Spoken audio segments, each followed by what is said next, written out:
Di na maniligaw sa gubat ng diwa, pagkat iisang tinig ang ating sinata. Tingnan si Rizal sa kanyang pagsulat. Kanyang pinili Kastila upang lumatad, ngunit ang ipangalan sa Filipino rin, upang bayan natin ay magkabuklog din. Kung iisang bilang mabilis ang kilos, kaunalan natin ay agad aakal. Bakit pangahatin magbubukod-bukod?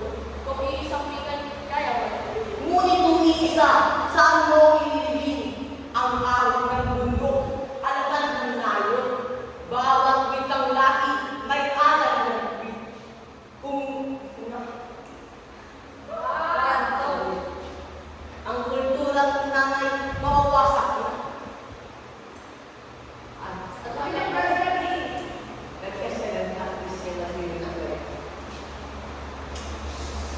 Natarinig na